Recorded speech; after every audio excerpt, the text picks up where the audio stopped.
Friends, welcome back to media talks. நான் உங்கள் மௌனிகா. நான் காண்பது கனவா நிஜமா, என் கண் என்னாலே நம்ப முடியலையே அப்படின்ற மாதிரி தான் இருக்குங்க இவங்க பண்ணுற ஒவ்வொரு விஷயமும். இதெல்லாம் தானாக நடக்குதா இல்லை பிளானிங்கில் நடக்குதான்னு ஒன்றும் புரியலை. நம்மளை பொறுத்த வரைக்கும் அது தானாக நடக்கிற மாதிரி தான் இருக்குது. ஒரு மேஜிக் மாதிரி தாங்க நான் ஃபீல் பண்ணுறேன்.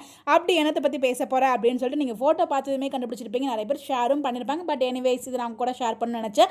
ஸ்கிப் பண்ணாமல் வீடியோ ஃபுல்லாக பாருங்கள். நீங்கள் என்ன நினைக்கிறீங்க அப்படின்னு உங்களோட கருத்தையும் கமெண்ட்டில் சொல்லுங்கள்.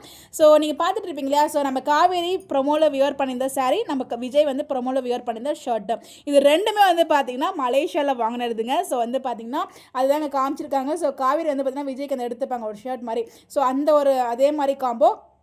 அதே மாதிரி காவேரி அதே சாரி தான் வந்து அன்றைக்கி வேர் பண்ணியிருக்காங்க. அங்கே வந்து வாங்கியிருப்பாங்க. அந்த சாரி தான் வியர் பண்ணியிருக்காங்க. என்னையா நடக்குது இங்கே? நான் பார்ப்பது கனவா நிஜமா? என்ன நானே கிள்ளி பார்த்துக்கிறேன். இங்கே நடக்கிறதெல்லாம் என்னடா நடக்குது? இவங்க சொல்லிட்டு பண்ணுறாங்களா இல்லை சொல்லாமல் பண்ணுறாங்களா? ட்வின்னிங்கே செம அழகு. அதுவும் ரெண்டு பேரோட காஸ்ட்யூமும் மலேசியாவில் வாங்கினது, ஈவெண்ட்டுக்கு போனப்போ வாங்கினதுன்னு நினைக்கும் போது அது இன்னும் அழகாக இருக்குது. அந்த ஷர்ட் ஏதாச்சும் காவேரி தான் வாங்கியிருப்பாங்கன்னு நினைக்கிறேன். சரியா எக்ஸாக்டாக தெரியல.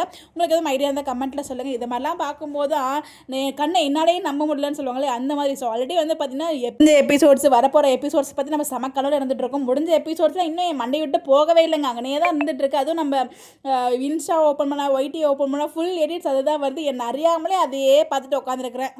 தேர்ஸ்டேலேருந்து நமக்கு ஒரே வைப்பு தாங்க. தேர்ஸ்டே அந்த ரூம்குள்ளே என்ட்ரி ஆனதுலேருந்து ஒரு வைப்பு நம்ம கிரியேட் ஆச்சு பாருங்கள். அதுலேருந்து இன்னும் வெளில வரவே முடியல. ஐ லவ் யூடா க்யூட் புருஷா. அதெல்லாம் தனியாக வீடியோ போடணும்னு நினச்சிட்டு போடவே முடியல. கடைசி வரைக்கும் போடவே மாட்டேன்னு நினைக்கிறேன். போடுறேன் அப்படின்னு சொல்லி. இப்போ எனிவேஸ் இந்த வீடியோவில் நான் அதை இன்க்ளூட் பண்ணிடுறேன். ஸோ அந்த ரெண்டு பேர் பேசிப்பாங்க இல்லையா, ஐ லவ் யூடா க்யூட் புருஷா அப்படின்னு சொன்னது, ரெண்டு பேரும் லவ் யூ ப்ரப்போஸ் பண்ணது, அந்த சீனே மேஜிக்காக தான் இருக்குது.